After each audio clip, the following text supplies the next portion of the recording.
Hello à tous, bienvenue dans ce 7e épisode de KP Family. Je suis aujourd'hui avec Simon, qui est notre responsable produit et un des gauchers de l'équipe, et avec Baptiste, qui est notre responsable de marque. En français, c'est moins sexy, mais en interne, on dit Head of Brand, donc ça donne quand même un peu plus de cachet. Et aujourd'hui, on va parler de comment être sûr que ça va marcher du premier coup. Mais vous verrez que ça peut pas. Comment ça va, les gars? Bah Nickel. super, La très forme? bien. Ouais, c'est cool d'être là. Ouais, ça va très bien. Très content de passer sur cette chaîne. Toi, Baptiste, t'es passé sur toutes les chaînes de toute façon. En fait, Moi, je on t'a pense vu pas chez, faire. on t'a vu chez Mehmet, je crois qu'on t'a vu chez Rachid, on t'a vu chez moi, on t'a vu sur Brain and Bullshit. Baptiste, il bouffe à tous les râteliers. On sait plus quoi faire, on le met un peu partout comme ça. Même, je suis même dans les ads. Ouais, en plus, ouais, t'étais même dans les ads, ouais. Je vous ai proposé ce sujet aujourd'hui parce que tous les trois, on a ça en commun, c'est que aujourd'hui, on a trouvé ce qui marchait pour nous, ce qui nous plaisait, etc. Mais les premières tentatives étaient pas ouf. Ouais. Et je me suis dit qu'il y a des gens qui pourraient se reconnaître. Est-ce qu'il y en a un de vous deux qui veut commencer, nous parler un peu de ses débuts, de ses tests, et puis je vous parlerai du mien après. Moi, je pense que j'ai une belle anecdote sur le tout premier programme que j'ai vendu. Donc, on est en 2020. Je suis comme un fou au sens, mon Dieu, je vais vendre un truc. Et ça me fait rire maintenant, mais je pense que ça peut être une belle leçon, on va dire, pour ceux qui nous écoutent. C'est que j'avais vendu un programme de 4 séances de coaching pour apprendre aux gens à s'organiser. Et je l'ai vendu 60 euros. Et pour moi, c'était Ouais, beaucoup. tu roulais, tu C'est roulais sur cher. l'or après, quoi. Ah, clairement, j'étais le roi du pétrole. Mon Dieu, j'en ai vendu 20. Waouh, trop bien. Et C'est taux horaire moins cher que le Mac. ah ouais, non, j'ai tout vendu au possible. Et c'est pas. La leçon que j'en tire, c'est que mon esprit n'était pas prêt, du coup, à accueillir la valeur qu'on m'accordait, du coup. Et je raconte ça souvent aux personnes qui n'osent pas, du coup, vendre. Non, mon Dieu, je suis cher, etc. J'ose pas du tout. Bah, écoute, il y a 5 ans, j'étais à 60 euros pour 4 séances de coaching. Ce qui n'est même pas une consultation chez un psy. Bah, ça fait, en net, ça fait 4 balles de l'heure. Ouais, c'est n'importe quoi. C'est-à-dire que c'est le même tarif que le stage de troisième, quoi. Ah oui, ouais, ouais. C'était un stage payant, du coup. Moi, c'est vrai, j'ai pas fait comme toi de ce côté-là. Euh, Moi, à l'époque, j'expliquais à qui voulait l'entendre que j'étais compteur moderne. Alors, c'est la version hippie du consultant en storytelling et social selling. Mais autant te dire que ça marchait terriblement bien face aux consultants du CAC 40. Hein. C'est-à-dire qu'à part les start-upers fauchés qui n'arrivaient pas à lever de fonds, il n'y a personne qui voulait me parler de toute façon. Et alors, le moment où j'ai fait la transition vers infopreneur coach, etc., et eux, ça matchait un peu mieux en termes d'énergie, tu vois, mais j'ai commencé à 50 euros de l'heure. Ensuite, je suis passé à 100, 150. Et à partir de 200, 250, j'ai vu que ça grinçait des dents quand j'ai annoncé le tarif horaire. Et c'est là, je pense que j'ai eu le déclic et que je me suis rendu compte, bon, ok, je suis arrivé à un truc, je suis pas assez connu pour vendre aussi cher que ce que je voudrais à l'heure, et je vais devoir faire une offre. Ouais, donc carrément. C'est marrant parce que Baptiste? moi, j'ai eu le truc un peu inverse, mais euh, moi, le premier client que j'ai eu, c'était à 2000 euros, mais c'est pas moi qui ai dit le prix. C'est lui qui m'a dit le prix. En fait, c'était le gars, je l'ai eu au téléphone, etc. Et il me dit, voilà, j'ai vu ce que tu fais. Donc, moi, c'était sur de la réalisation vidéo et tout. Et il me dit, ouais, je cherche quelqu'un pour m'aider à faire des vidéos de mes produits, etc. Donc moi, j'étais là, bah ouais, ok, pourquoi pas. C'était au téléphone. Et il me dit, bon, après, j'ai un budget pour le projet. Hein, enfin, tu me diras si c'est possible ou pas, mais moi, j'ai un budget de 2000 euros. Et moi, j'étais de l'autre côté du téléphone. J'ai mon cerveau qui a explosé complètement. Euh, alors évidemment, j'ai laissé un petit blanc et j'ai fait genre que, bon, on va voir ce qu'on peut faire avec ça, tu vois. Alors qu'en fait, moi, j'étais comme un fou. Euh, donc, j'ai eu peut-être le truc un peu inverse, mais par contre, ça, c'est arrivé après, effectivement, des mois à faire des trucs, à tenter des choses random qui n'aboutissent à absolument rien, pour qu'un jour, il y ait le coup de hasard de un mec dans mon réseau qui a une entreprise, qui a vu passer une vidéo, etc., et qui me contacte. Mais avant, il y a en fait 300 vidéos où il s'est rien passé, quoi. Donc c'est vrai que c'est assez imprévisible la durée que ça va prendre pour fonctionner, quoi. Et on en parlait en off, mais c'est la même chose avec le contenu en fait. On pense aussi à tort que les premiers contenus seront extraordinaires, qui vont faire des vues, etc. Alors moi je rassure toujours les gens, hein, vous inquiétez pas, les algorithmes sont bien foutus. Si votre contenu est nul, l'algorithme le poussera pas, personne ne le verra. On est tranquille. Mais surtout, putain, moi si tu regardes mes premiers contenus, ça volait pas haut, hein, c'était pas terrible. Si tu veux, on parlera même pas de ma prestance à la caméra, hein, tu vois, parce que bon, ça, à la rigueur, tu vois, c'est pas ma faute. Je débutais, c'était atroce à regarder, mais non, même c'était pas intéressant, c'était flou, c'était une catastrophe, et c'était pas mieux à l'image ou à l'écrit d'ailleurs au tout début, hein. Est-ce que vous avez vécu la même chose? Simon, tu veux démarrer?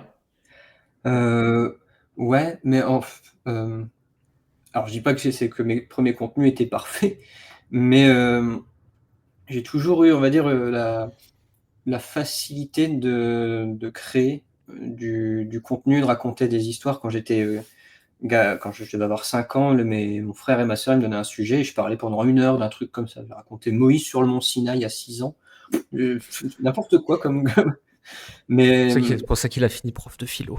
bah ouais, je pense. C'est la même chose, on te donne un sujet au pif et tu dois parler pendant 1 heure à des gens qui s'en foutent. Mais en fait, je pense que c'est ça. Je pense que ça m'a vraiment aidé d'être prof là-dessus, pour trouver des angles marketing, entre guillemets, pour rendre un truc intéressant. Donc non, je sais que mes premières vidéos YouTube, alors par contre, la prestance, j'avais le charisme d'une huître. J'avais une barbe comme ça parce que j'étais prof de philo, donc il fallait une barbe, il fallait le look. J'avais une chemise à carreaux avec une veste à velours côtelé, enfin n'importe quoi. Mais par contre, ma première vidéo, c'était comment faire une dissertation. Donc il y a tout de suite eu du coup des vues dessus. Et ce qui est marrant, en fait, ce qui a été un échec au point de vue des contenus, c'est quand j'ai switché de prof à entrepreneur, au sens de tu me mets à parler de philo, je sais très bien. Tu me mets à parler d'un truc que je connais pas, c'est nul. Et donc c'est vraiment cette transition qui était nulle à chier, on va dire. Mais je pense que on est tous pareil en fait. Tu sais, t'es confortable dans un truc. Et puis bah, de temps en temps, il faut essayer un nouveau truc, hein, parce que sinon tu progresses jamais. Et c'est ça qui est terrifiant, c'est que sur le nouveau truc, le dernier truc, t'étais bien. Tu avais pris tes habitudes, t'étais confortable, ça marchait bien. Et là, tu fais le nouveau truc et t'es nul. Ouais. Genre, c'est à chier. Ah ouais, Et là, ouais. tu te dis, est-ce que vraiment j'ai besoin de faire cette transition? Tu sais, tu remets toute ton existence en question, tu commences à post-rationaliser. Mais non, mais en fait, c'est pas si important. Peut-être que je peux continuer comme avant. Je pense que c'est un problème de mindset. Tout ça pour rester dans la zone de confort et pour pas faire le nouveau truc. Ouais, C'est c'est ce qui se clair. passe à chaque fois que Baptiste il veut me faire des nouvelles vidéos que j'aime pas. Ouais, c'est clair que c'est les premiers contenus, je pense qu'ils sont forcément nuls à chier. Je pense que Jérémy, je sais pas si toi tu masques tes anciennes vidéos, mais enfin moi je sais que sur Pas ma chaîne toutes. YouTube j'ai des trucs en privé où c'est horrible, quoi. Et Tout ce ouais, qui est rapport au business et à la communication, j'ai laissé. ok. Tout ce qui est de mes métiers d'avant, j'ai enlevé. Je les ai toujours, hein. Je les sors pour les clients une fois de temps en temps, mais je les ai masqués quand même. Bah, voilà, typiquement ça. Donc, moi je fais des vidéos avec mes frères depuis que j'ai genre 12 ans, tu vois. Donc j'ai des disques durs complets remplis de trucs horribles. D'ailleurs, un jour, j'ai perdu une clé USB au cinéma avec des films comme ça dessus. Donc là, quelque part dehors, ils sont disponibles. Et, et euh, je pense que c'est une passe obligée. Et c'est vrai que du coup, en plus, quand tu as déjà un truc qui marche où tu te mets à faire du contenu et donc du coup, tu repasses du niveau zéro, il y a vraiment ce truc de les gens aussi qui voient tes contenus et qui se disent, mais qu'est-ce qu'il fout? Moi, je me souviens que j'étais en école d'ingénieur du coup, et je commençais à faire des vidéos. En plus, moi, au début, je faisais des vidéos sur la magie où j'allais faire des tours de magie dans la rue aux gens. C'était absolument random et, euh, et les vidéos étaient nazes. Et du coup, ouais, les gens autour en fait se disent, mais qu'est-ce qu'il fout?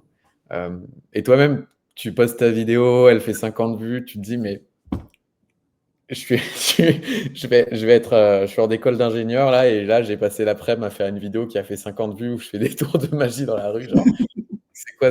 Parfois, tu as un petit élan de lucidité où tu te dis, mais qu'est-ce que je fous? Et heureusement que, enfin, faut pas l'écouter, quoi. Parce que sinon, enfin, c'est qu'à posteriori que tu connectes les points et qu'il se passe vraiment des trucs, quoi.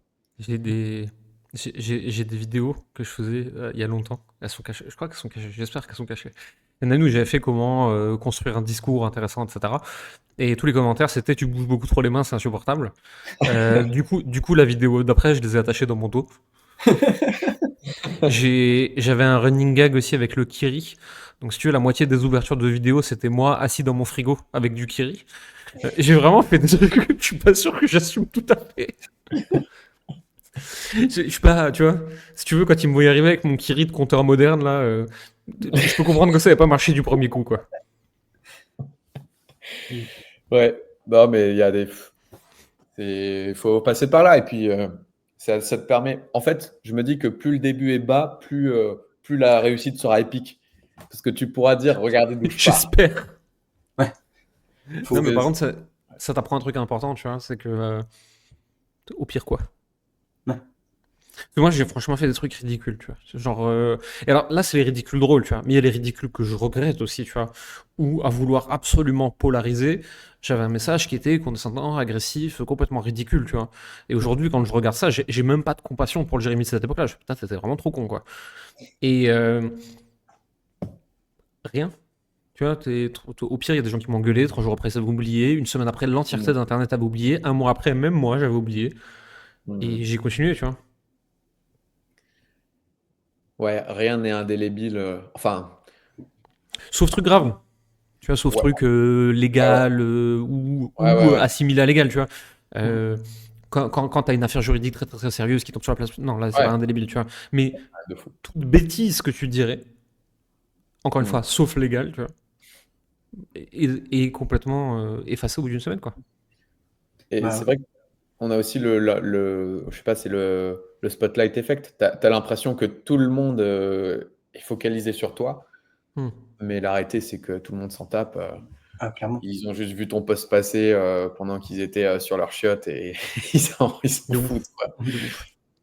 Ça rend humble. Enfin, je trouve qu'il y a une forme d'humilité à avoir en proposant son contenu au monde, on va dire, et constater ensuite si c'est un Mm. bon résultat ou pas. Il y a plein de contenus que je fais qui sont nuls à chier, au départ que je trouve cool, et puis après, j'ai dit: «Ah bah, en fait, non, effectivement, c'était nul à chier». L'important, c'est juste de se dire: «OK, comment est-ce que je peux faire mieux? Qu'est-ce qui a été? Qu'est-ce qui a pas été?» Et de toute façon, au pire, tout le monde s'en fout, quoi. Ouais, c'est une proposition, J'avoue. comme tu dis. C'est une proposition. Les gens sont pas obligés de le regarder. Mmh. S'ils le regardent et que ça leur plaît pas, bah tant pis, ils regarderont pas le suivant. S'ils veulent pas le regarder, bah c'est pas grave. C'était une proposition et Ouais. C'est comme dans la Grèce antique ou la Rome antique où les gens, ils avaient un petit tabouret, ils étaient sur l'agora et puis chacun faisait son pitch. Tu avais des gens qui allaient voir, Socrate, d'autres qui allaient voir machin, qui allaient voir machin, et c'était celui qui avait la meilleure forme de persuasion qui gagnait, en fait. Et après, là, maintenant, ce qui est pratique, c'est qu'avec internet, on peut dire une connerie. Il y a tellement de gens qui en disent qu'il suffit d'attendre quelqu'un qui en dit encore une plus grosse et du coup, bah, tout le monde après oublie la nôtre. Je trouve ça très rassurant, le fait que tout le monde s'en foute de nous. Tu vois, Bah, ouais. de pas être le centre de l'attention et de la pensée de qui que ce soit. Ça me rassure beaucoup. Et ça me rappelle toujours, c'est une vidéo d'une prise de parole d'Alexandre Astier qui parle de l'artiste, l'œuvre, le public, et qui dit globalement, moi je fais un truc, je dis c'est ça mon intention, c'est ça mon œuvre, c'est ça que je le fais de la façon que moi j'ai jugé étant la meilleure et la bonne. Et à un moment je dis voilà j'ai fini, tenez. Et ensuite ça ne m'appartient plus. Ouais. C'est plus mon problème en fait. Que tout le monde s'en fout, que tout le monde adore, que tout le monde déteste, que demain on crée une manifestation à côté. M'en fous, plus mon problème. Mmh. Moi, j'ai déposé une œuvre sur le domaine public. Et nous, dans ce qu'on fait, bien sûr, c'est une œuvre de vente, c'est du marketing, etc., de communication. Mais il y a quand même quelque part une thèse, il y a un message, il y a quelque chose qu'on veut raconter. Bah, une Mm. fois que je l'ai produit et que je l'ai donné au monde, plus tellement mon problème, quoi. Ouais. Et moi, j'irais aussi jusqu'à dire que, parce que tu sais, des fois, tu postes des contenus et en fait, tu sens, selon le contenu que tu postes, que tu vas être plus ou moins sujet ou vulnérable au jugement des autres sur ce contenu-là. Et moi, je me suis aperçu qu'en fait, quand tu postes un truc où tu es où tu es vraiment aligné avec ce que tu penses et tout, finalement, tu es vraiment t'es beaucoup plus invulnérable, on va dire. Enfin, ça se passe bien. C'est la discussion que tu avais avec Julien Musi. J'avais Ouais, commenté la vidéo exactement. d'ailleurs Ouais. parce qu'elle était intéressante. Ouais. C'est si tu te fais défoncer sur un truc où tu étais fragile et où peut-être tu n'aurais pas dû ouvrir ta gueule, bah c'est dur, c'est super dur, tu vois. Et par contre, si tu balances un truc sur lequel tu es ultra solide, pas parce que tu penses dire la vérité, mais parce que tu es sûr de ton opinion personnelle, tu vois, et que tu es sûr d'être aligné avec ce que tu dis, et que tu te fais attaquer, rien à secouer, Ouais. tu vois. Ouais, carrément. Donc, en fait, Si demain je me mange une attaque en disant ouais, tu dis que tu fais 1m76, mais c'est pas vrai, je me sens pas vexé, tu vois, enfin, m'en fous. c'est un bon indicateur, je trouve, de est-ce que tu as été trop loin ou est-ce que tu t'es désaligné dans ce que tu as dit. Est-ce que en fait, tu as plié ton discours pour en fait, prendre des tendances qui marchent bien, etc. Ou tu as voulu surpolariser, comme tu disais tout à l'heure, un truc et du coup, tu as dit quelque chose dans lequel tu ne te reconnais pas totalement. Et là, ça va faire mal, du coup, les critiques. S'ils appuient là où toi, tu as baissé ta garde, on va dire, ou en tout cas où tu es. Mais par contre, si tu es aligné, si enfin, on va dire, tu es clair sur ce que tu veux passer comme message et tu le dis, bon, ça se passe bien. Et ça, je pense que ça vient avec le temps aussi de consolider ses convictions. Au début, bon, bah, tu n'es pas très au clair et c'est normal. Et bah, du coup, il faut quand même mettre les mains dedans, mais ça va le faire. Bah, de toute façon, Ouais, si on dit... Vas-y, Jérémy. Non, vas-y. Enfin, je veux dire, si, de toute façon, si on dit tout, en gros, la vérité, l'authenticité, on ne peut pas nous reprocher de dire ce qu'on dit. Du coup, si tu dis je vais te vendre un truc, bah, tu me vends un truc. Ouais, je te l'ai dit. C'est vrai. J'ai souvent le problème, ça. Ouais, tu dis ça parce que tu veux me vendre un truc. Oui, j'ai précisément dit ça au début de la vidéo. Je vous dis ça parce que je veux vous vendre un truc. Mm. Donc, quel est ton point? Mais bon, c'est Internet. Ah oui, C'est ça qui est c'est ça qui est merveilleux sur Internet. De toute façon, quoi que tu dises, il y a toujours quelqu'un qui est d'accord et quelqu'un qui n'est pas d'accord. Mm. C'est aussi merveilleux que terrifiant. Et c'est ce même de j'adore les citrons. Commentaire 1 et les oranges. Commentaire 2 et les clémentines. Commentaire 3. Tu dis ça parce que tu penses que les bananes n'ont pas la bonne forme, espèce de raciste. Bon, moi, j'ai juste dit que j'aimais les citrons. Hein. Et c'est Ouais, puis, les joies d'Internet, ça. Hein. Ah oui, ouais. Et puis sans compter la déperdition d'informations où genre, moi j'ai lancé des pubs. La pub c'est tu as une chaîne YouTube, tu veux la développer, etc. etc. Blablabla. Ok. Ensuite, après la pub, il y a une VSL, une vidéo où c'est pendant 15 minutes. Alors, pour développer une chaîne YouTube, il y a quand même des mecs qui arrivent à prendre rendez-vous qui n'ont pas compris que c'était pour du YouTube. Il y a des mecs qui ont pris rendez-vous qui n'ont pas compris que c'était pour trouver plus de clients sur les réseaux sociaux. Il y a des mecs qui ont pris rendez-vous qui ont oublié qu'ils avaient pris rendez-vous. Et quand tu les appelles, en mode bah ouais, t'as pris rendez-vous, tout machin. Quoi? Tu remets du contexte? Oui, YouTube, tout ça, tout ça. Non, ça me dit rien. En fait, même quand, ouais, les On a ce gens droit à retiennent nous. pas. Hein. Les gens, ils voient la pub. Ils cliquent. Ils laissent leur prénom et leur email. Ok. Ils regardent la vidéo. Ils cliquent sur Calendly. Ils remplissent le form. Franchement, on a plein de questions parce qu'il faut savoir qui on a un téléphone. Il y en a pour 15 minutes à le remplir correctement. Ils viennent pas au call, on les rappelle et ils nous insultent en mode vous êtes qui? Comment vous avez eu mon numéro? Ah, tu nous l'as donné? Non, c'est pas vrai. J'étais bourré. J'ai les preuves. C'est fascinant. Mais de toute façon, les gens voient ce qu'ils veulent voir, ils entendent ce qu'ils veulent entendre, et c'est pour ça d'ailleurs que votre contenu en fait a plus à voir avec eux qu'avec vous. Tu vois, ça change rien dans ce que vous vouliez dire à la base. On a fait un podcast il n'y a pas longtemps avec Xerius sur Brain and Bullshit, où on parle du plan théorique pour aller à tel truc, etc. Et je sais plus comment on arrive là, à un moment on parle de SaaS. Et je disais que si tu veux faire un très très très gros SaaS, commencer en France pour s'exporter ensuite à l'international, c'est super dur, ça marche jamais, c'est pour ça qu'il faut se lancer tout de suite aux US, et donc c'est pas si simple que ça, blablabla. Le seul mec que je connais qui a lancé en France et réussi à exporter à l'international avec succès, sur des centaines qui n'ont pas réussi. Hein. Fallait que ce soit lui qui vienne, qui commande, on peut. Oui, d'accord. Effectivement, j'ai oublié que une fois sur 10 000, ça a marché. Désolé. Autant pour moi. Internet. Et, ça a donné la parole à plein de gens trop cool, mais aussi aux enfants qui mangeaient la pâte à modeler avec nous en classe. Et du coup, ils ont aussi le droit de s'exprimer, c'est sûr, mais Non, enfin, ça mais fait moi, très moi, c'est quand- et ça, je pense que ça peut aussi rassurer ceux qui nous écoutent. Quand j'ai un commentaire étonnant, on va dire ça politiquement correct, tu vois. Moi, la seule question que j'ai envie de leur demander, c'est il a quel goût le feutre bleu, quoi. C'est vraiment, tu vois, c'est Ouais. je ne En t'en veux fait, pas d'exister, mais tu n'as pas compris la question. Tu as dit, et il n'y avait pas de question d'ailleurs. Moi, j'exprimais une opinion. Et, et je pense que si t'es pas d'accord avec ce postulat que ça va être comme ça, Mm. faut pas s'exposer sur Internet, tu vois.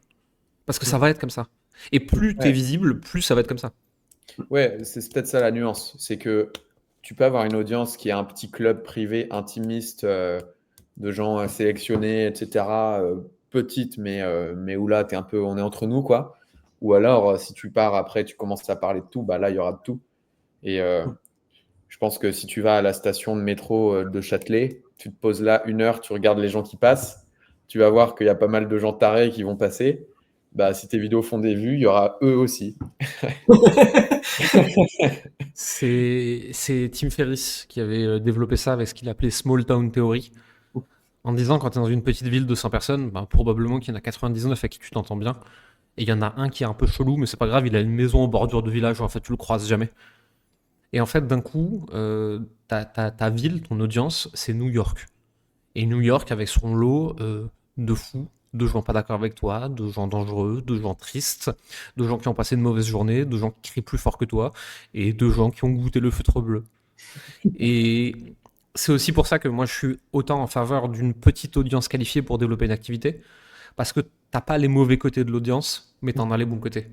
Et plus tu es vu avec tes contenus, et c'est pour ça que je dis aussi ne partez pas viral avec vos contenus, c'est un enfer. C'est horrible. Plus tu es vu, plus tu as de gens hors cible qui arrivent chez toi, et plus c'est problématique. Si vous voulez pas dealer avec ce genre de problème, restez petit, ça n'empêche pas de gagner de l'argent. Ou alors, faites un reel viral juste pour vous prendre un shoot pour voir ce que c'est. Et après, n'en faites plus jamais. Ah là là. Bah, on a fait une vidéo là-dessus d'ailleurs, sur la chaîne Ouais, YouTube. Parce que ouais. j'ai eu des sacrés Pokémon, hein. Ah, ça m'étonne Oh là pas. là. Et alors, il y en a qui sont drôles, tu vois. Quand c'est comme ça, c'est cool. Alors, c'est un peu du cyberharcèlement par moment, mais vu que c'est fait avec humour, ça passe, tu vois. Mais t'en as qui sont pas drôles, t'en as qui sont juste cons, quoi. Après, pour rassurer les gens qui nous écoutent, même si vous faites 10 ou 20 000 vues sur un Reels, ce sera pas le cas, hein. Là, on parle vraiment de Oui. trucs en centaines de milliers, voire en millions. Là, c'est une autre audience. Faites 10 000 vues, vous aurez pas de problème, hein. Vous, à la rigueur, vous allez avoir 2 râleurs qui vont arriver parce qu'ils n'avaient pas Ouais. l'habitude de voir ce type de message, mais Puis c'est toujours un rappel de bon, bah, ok, si tu parles de ça, ça attire ces gens-là, bah, parle pas de ça. Et...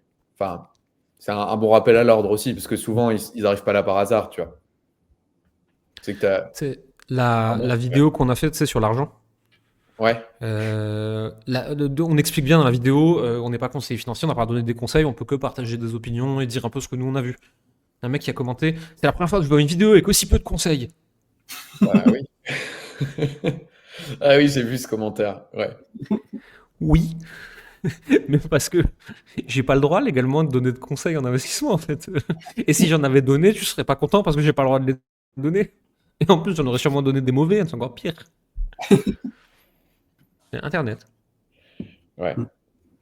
Ce qui Ouais, marche mais bien, c'est se mettre des modèles mentaux ou comme des avatars au sens. Attends, il y a mon chat qui veut se manifester. Où j'essaye de me mettre dans la tête d'un anthropologue qui observe un peu des humains. Et en fait, alors en me comptant comme un humain, évidemment, mais dès l'instant où tu vois, tu arrives à te dire, ok, j'observe des humains, donc avec tout ce que je sais des humains, il y aura forcément ça. Bah, tu te dis oui, dans ce cas, c'est plus simple d'accepter que ça arrive. Comme dire, si tu partais en vacances en Bretagne, tu disais, ah, j'espère qu'il va pas pleuvoir.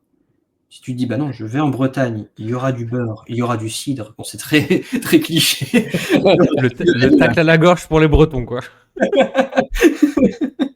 Bah, du coup, on n'était pas surpris. Du coup, bah oui, effectivement, c'est normal parce que je vais en Bretagne. Ça marche, je tout peux se pas passe comme prévu. raison si vous voulez, mais bon. Non, non, mais c'est intéressant cette idée des attentes en fait, de setup les bonnes attentes. Et Hmm. ça boucle avec notre sujet, hein. Ça va pas marcher du premier coup. Vos premiers contenus seront nuls. Vos premiers contenus viraux seront un enfer. Et c'est pas censé être autrement. C'est censé C'est- être comme ça. C'est mathématique. Toutes les premières fois, on peut Ils mettre, sont pas terribles en général. sont pas terribles, quoi. Donc c'est normal. Et d'ailleurs, hein, j'ai vu autour de moi des entrepreneurs qui, j'allais dire par coup de chance, mais c'est pas vrai, parce que la chance ne suffit jamais, mais ont réussi professionnellement du premier coup, parce que travail, chance, alignement des planètes fait que ça a marché du premier coup. Le problème, c'est que ils savent pas le répliquer. Et ça, c'est problématique. Puisqu'ils ne savent pas ce qui a marché. Donc, ils ont beaucoup de mal à analyser quand ça ne marche plus. Et c'est un problème. Puis c'est aussi en créant qu'on se trouve. Ma toute première chaîne YouTube, c'était avec un pote à moi et on faisait des reprises de chansons des années 80 façon médiévale. Rien à voir. Bah, pour le coup, les moqueries, ça, on en a eu beaucoup. Mais ça permet de se trouver. De dire, en fait, ne fais pas ça. C'est un très beau mot de la fin. Ne faites pas de chansons médiévales sur YouTube. Ça ne marche pas. C'est l'insight. L'insight pour vos livres, là, sur un plateau. Ouais, mais c'est parce que ça a popé d'un coup. Je me dis, tiens, putain, c'est vrai que j'ai fait ça. Écoutez, parfait. Si vous voulez en savoir plus sur Baptiste ou sur Simon, on mettra leur lien dans la description. Et nous, on se retrouve la semaine prochaine pour un prochain épisode. Merci à tous. Salut.